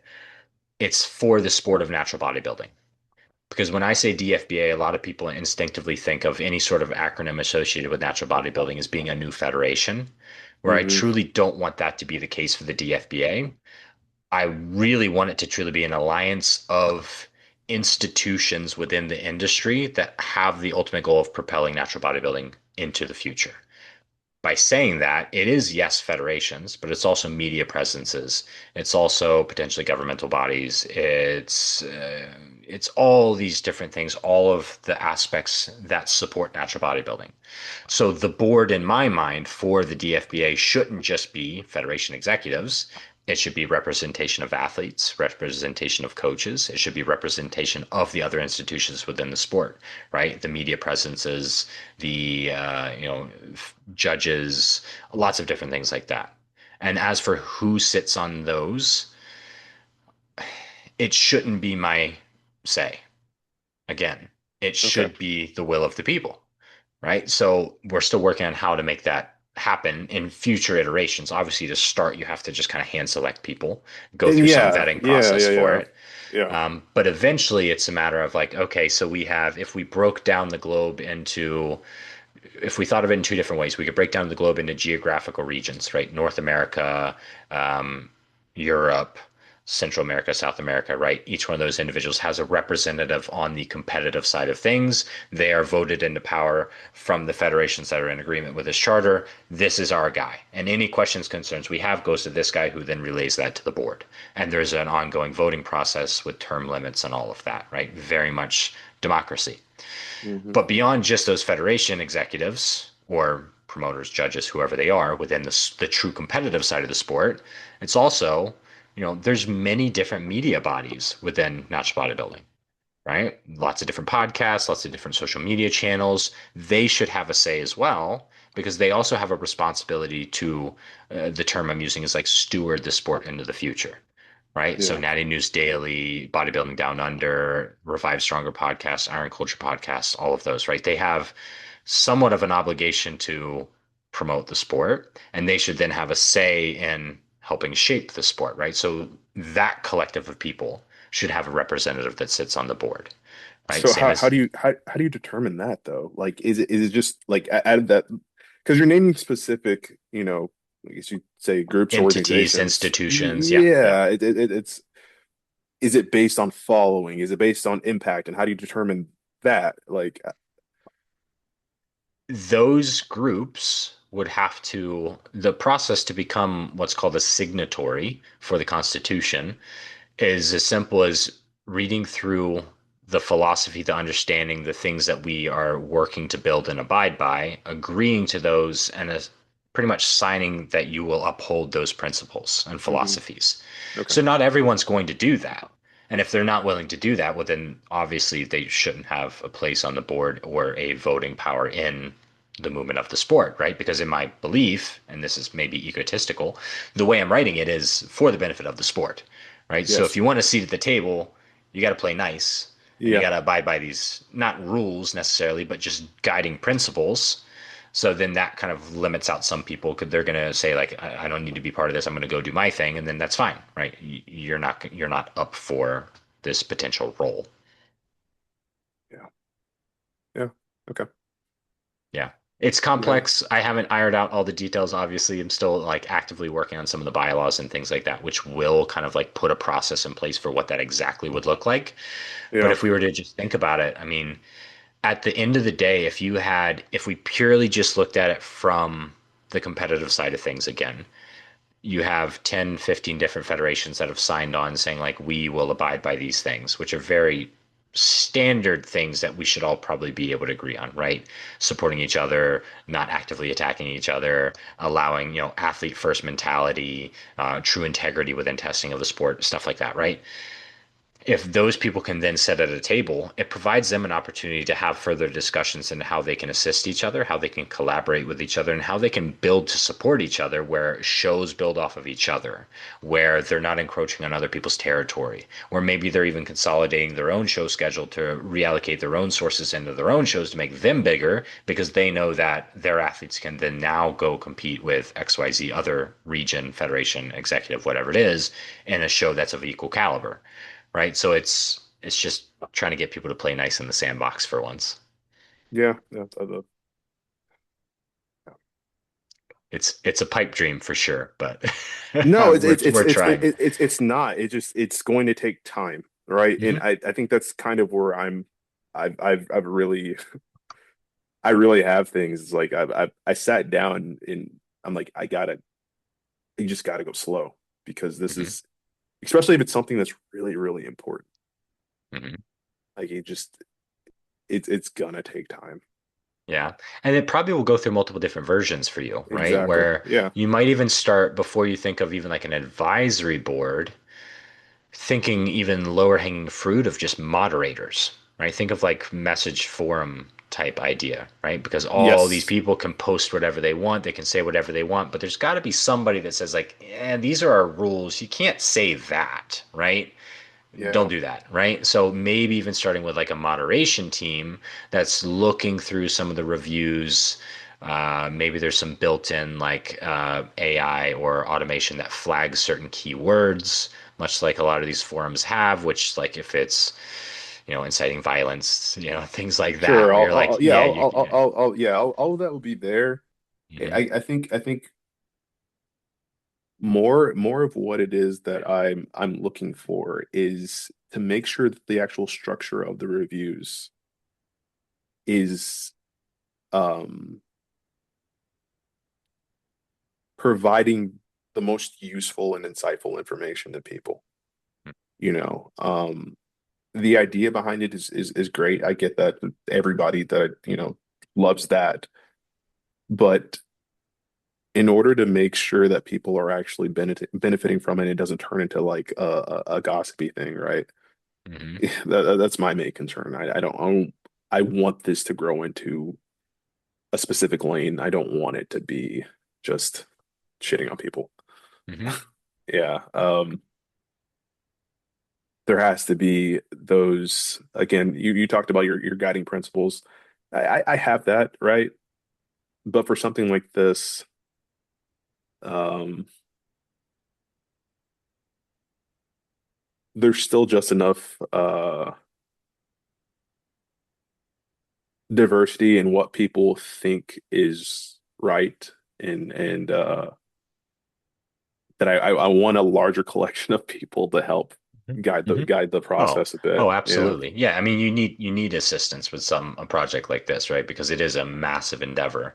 yeah, One thing that kind of just popped into my mind as I'm thinking about this, to kind of offset some of the risk and the chance of gossip, I think a simple verification process is probably a first step, right? You create a profile for this. If you want to leave a review on a coach, you need to be able to prove that you've worked with that coach through correspondence, through stage photos with them, through something. yeah. Um, or, I mean, this would be a longer process. Communication is made to that coach to confirm that, yes, XYZ person was my client through this window of time. That would be And tougher, but the problem with that is that the reviews yes, if you are a coach on the platform, you can be reviewed, but it's also open to those who aren't on the platform Mhm. because you want people to have the freedom to come here and voice their opinions, good or Mhm. bad, right? Uh, kind of, I mean, the idea pops up like, oh, it's bad experience. I come complain here, but there's some people who aren't interested in being on this platform, but it's Right. great for the world to like have an idea of what that experience is like. Hmm. Yeah. And if that were like on the client side of things, not the coach, it the verification at least is going to then make sure that it's them telling their personal experience about that Yeah. coach, not I heard from so and so that this coach does this and there's no Hmm. way to like we don't need that, right? But it's like if you are talking about your lived experience, at least there's something to that and people can interpret it however they want to. But I do think that that person should have to prove through some means that they were in fact coached by that person, Agreed. Yeah. um, that which would stop some of the fake profiles and the doxing and the all that kind of stuff. Mhm. Yeah. And there's a flagging process in place as well. And that's already built in. So coach can go in there and be like, I don't know this person. This didn't happen, blah, blah, blah. And they can, Mhm. provide all their evidence and get it repealed. Mhm. So at the very least, that's in place. But yeah, yeah, the verification process is incredibly important. Um, but overall, if you could give like some piece of advice that you think would be helpful to anybody trying to structure or build a business, what would that be? Know what you know, outsource what you don't know, and be comfortable with that, right? Like you're not going to be an expert in everything. You shouldn't be an expert in everything.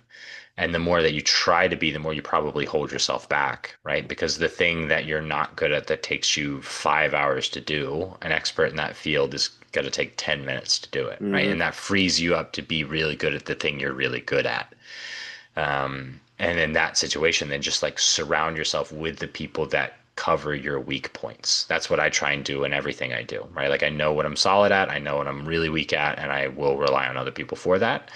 Or just be very vocal about the fact that like I'm not this guy. If you're coming to me for this experience, like that's not my wheelhouse.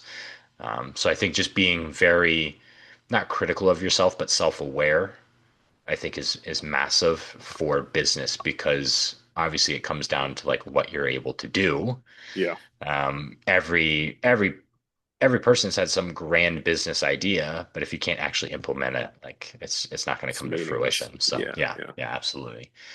Yeah, and then also just like realize, like you talked about and we talked about, there might be multiple different iterations. That doesn't mean you've been a failure. It just means that you're learning from hurdles, obstacles, and issues, and you're evolving your process. hmm The way I coach now is dramatically different from when I first started coaching. The way I run the business now is dramatically different from the way I started running the business.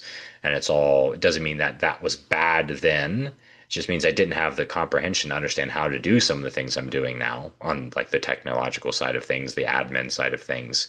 And it's just a slow evolution over time. And it will maybe eventually get to that dream that you see now, but that might not be the first practical step you take. of course. Yeah. Okay. Thank you. Mm-hmm.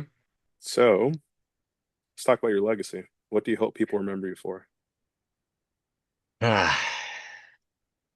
I would like to think that I'm one of a handful of individuals that are healthcare providers, allied health professionals in the natural bodybuilding realm that are working to kind of debunk some of the outdated information about rehab, some of the limiting beliefs, and kind of usher in a new, more optimistic approach to rehab. I know that's a very like general and vague way to say that, but I think that there's more and more individuals like myself, and I hope that I'm causing a positive impact on any young professionals that are watching my content and seeing what I'm doing, that like there really shouldn't be limitations, restrictions on what athletes are able to do unless there's like a true structural defect. And like we are more capable of than what we think, and we don't need to be fearful of movement, and we can lean into like the resilience of our body. And like that, I think more than anything, will probably be my legacy. If I manage to pull this DFBA off and make everyone sing Kumbaya, like maybe I can just sail off Oh into the my sunset God. as the guy that, made everyone get along. But Yeah. that's that's a little less realistic than just being one of probably, five or so that I know off the top of my head, individuals like myself that are hopefully progressing this hybrid approach of rehabilitation and bodybuilding as truly one thing and not separate entities. Yeah. I love that. Yeah. Not Okay. the answer you were thinking of, huh? No, no, it was beautiful. No, I'll take it. Yeah. So Yeah. let's do some quick hits. So, Mhm. what's your favorite show that you've attended? Ooh, that's tough. I'm gonna say so it's very close between the European Championships, which I mentioned, and Mr. America. I'm gonna go with Mr. America because that was the first show of that caliber that I ever attended. And it really opened my eyes to what is possible, even within North America. And it was Mhm. the first gig that Natty News Daily got for live commentary. So that was the first time that somebody kind of took a chance on us and allowed us this opportunity. And it was just such a blast to do that. Now we get to do it, multiple times a year at multiple different countries and venues. And yeah, I think that one will always have a strong place in my mind. And hopefully we still get to continue doing it for a long period of time future. Yeah, no, I what you guys have built with Nine News Daily and where y'all taking it is just it's so beautiful because I still remember when I found that page. It's weird. Mhm. It's like so much of natural bodybuilding didn't come until I decided to compete. Then all of a sudden, social media just here you go, buddy. You need here's Mhm. all the natural bodybuilding information and what's going on and you guys rose to the top and I love what you guys have done. So, what is the favorite show that you've competed in? Hmm. Favorite show I've competed in? Honestly, the first show I competed in. Now I've attended that show multiple different times. So that is the OCB New York State Natural in Syracuse, New York. Mike Halsey is the promoter. It's not overly flashy. The quality of the athletes is always very high, though. And it is a very well run, well organized show. Mike does an amazing job. I've literally never had an issue with anything, right? Tanning, poly, venue, like on time. Athletes know when they're going to go on. There's not this like, oh, we're 2 hours late, we're 1 hour early. Like you know exactly what you're going to expect out of that show. And I respect that a lot because it makes for a less stressful experience for the athlete. So yeah, that to me, that's been my favorite show for that reason. And I've done that show three different times. Okay, okay. Mhm. Yeah. One That one may piece. change as I do some bigger shows here, hopefully next year though. So Oh yeah, I'm sure as you compete, you'll find, especially, you- what do you, how do you think you'll feel when you do your very last show? Will you know it's your very last show? I don't know. I don't know if I'll know. Simply because so much of this sport is just our lifestyle anyway. Yeah. Where like, all right, so when you're done, you're still probably going to eat relatively same foods. Might be a little bit more lenient. You're still probably going to work out, right? Still probably Right. going to be somewhat active because you got kids and a family and you want to be, have your heart and lungs healthy.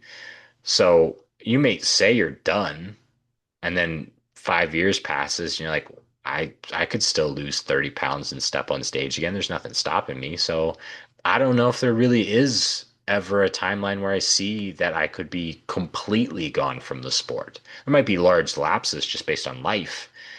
But I mean, I've thought of this, right? I have kids. I think it would be such a cool experience for me to step on stage with my son. Right, he's the youngest of them all. Oh, He's 1.5 to like be yeah. on stage with my son and be that jacked 60-year-old up against like my 18-year-old son. That's a dream, right? So for that, I want to continue doing this for forever as long as I can because it's keeping me healthier along the way anyway. Yeah. Yeah. It's awesome. Hmm. So, what's one piece of advice for first-time competitors?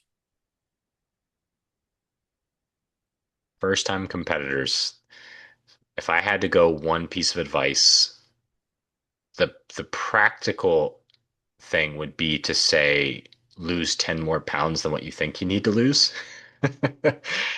Because you don't know until you know, right? Like everyone Yeah. thinks they've been lean before, but until you've been stage lean or stood next to someone who is stage lean and realized it, like everyone thinks, oh, I'm 190. If I just get to 175, I'm going to be inside out peeled. And then 160 rolls around and they're like, I probably could still lose 5 pounds, couldn't I? Right. So you're going to have to get leaner than what you think, and it's probably going to take longer than what you think. So give yourself plenty of time so you don't have to make all the dramatic knee jerk reactions, the suicide preps, the hours of cardio, right? Give yourself 4, 5, 6 more weeks than what you think you need to lose the weight you think you need. Okay.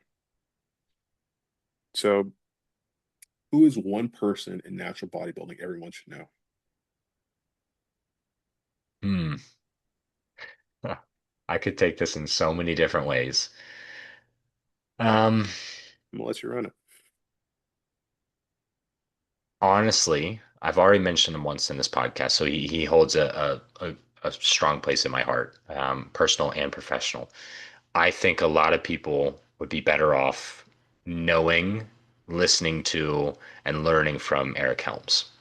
He's an amazing advocate for the sport in the sense of being a coach and an athlete. He is a true educator and does his best to truly educate and not be dogmatic in his approaches. So if he's one of the first people that you find as a young athlete, you're probably better off because you're going to learn a more measured approach and be able to critically assess things. And from his actual athletic development journey, guy competed, oh man, how many years? Like 10 years to get his pro card, maybe even longer. I forget what it was, like 13, 14 shows, and just stuck with the craft and continued to evolve. So I think he's a great example of somebody who doesn't necessarily have the greatest genetics, is aware of that, and does everything that he can to work against those. And finally, through grit and perseverance, like came out on top, won his pro card, and I respect that a lot. Yeah. Okay. Yeah. So, in closing, where can people find you? Instagram is the best place. Dr. period James underscore ATP. I had to think about that because I actually just changed that like a month or two ago. Or if you look up ATP Performance Therapy on Instagram, I'm there as well. A little bit less active on the business account than I am the personal account. Or just Googling ATP Performance Therapy or ATP Performance, you'll find the website and you can find me there. But yeah, pretty active on Instagram. I've kicked around the idea of YouTube. Don't have the time or patience for that, so it's Yeah. purely just an Instagram social media presence for me at this point. No TikTok. I'm not dancing or doing anything silly like that. That's just Yeah. not me. Yeah. Yeah. So, yeah, that's it. I'm easy to Okay. find. One spot shop. Okay. Anything coming up? Anything you want to talk about? Hopefully, we'll be announcing our 2027 show date for the DFBA Global Cup very soon. We've got that in the works. And then there's also plans in place for something very exciting for 2028, which I will tease now. So when we talked about the DFBA, it was very much the philosophical components, the governmental type stuff. But the DFBA also does promote shows, right? So they are kind of like separate. Think of them hopefully in the future as like a international pro circuit, right? Okay. So all federations that are affiliated with us are, able to come to it. You just register a team, you come. Unaffiliated athletes also, there's a route for them to come as well, just as a like a non-sanctioned athlete. So yeah, just in our first inaugural show this past June, we had 7 different countries represented. Awesome experience. We're hoping to grow on that. So that was kind of proof of concept. Next year, we'll be hopefully bringing that to Dublin, Ireland, growing the show even bigger. And then from 2028, the goal is to expand because, like I said, that show's in June because there's a large contingent of European athletes that like to compete in that spring season and they stack that show with PNBA Worlds, with European Championships and other, shows of that nature. Mhm. But we also know that there is a need for a large international fall show. So in 2028, the goal is to bring the DFBA to the US, potentially Florida in the fall, that would not conflict with any other large shows, but work kind of in tandem with them to create kind of a lineup of some really high quality international level shows that athletes can choose to compete with. And we'll hopefully be doing some pretty fun things with that show in regards to media coverage and all sorts of other fun little things. So that's the DFBA side of things. On the personal side, I've said it now on one other podcast, so I'll say it again. I'll be actually competing in the spring of 2027 myself for the sake of hopefully finally getting that pro card, giving myself that validation we talked about. And then if that goes to plan, leading a team of American athletes to Dublin, Ireland to do a pro debut at the DFBA Global Cup with a team of Americans, because that's something that if I can positively influence one thing, there's not that many Americans that travel abroad to compete. It's just not the trend. It's not the culture. It's this Yeah, mindset of everyone has to come to us, where I don't think that should be the case because honestly, our shows are not to the caliber of a lot of the other shows that we've seen in, Asia, Taiwan, Australia, Denmark, UK, all of those places. So, yeah, yeah, hopefully starting to change that mindset. And I have some athletes on our roster, myself and some other individuals that are interested in going abroad and representing the US at the DFBA Global Cup next year. So that's kind of what's priority on my mind right now. okay, okay, awesome. Hmm. Any final thoughts for athletes watching? No, there's the more time you spend in this sport, the more you realize what's truly possible with the sport. You step out of your little pond and realize that there are just amazing athletes all over this world. And if you thought you were great, there's someone better. And that's not something you Yeah, should be upset about. It's something that we should just respect and find passion in and kind of chase almost.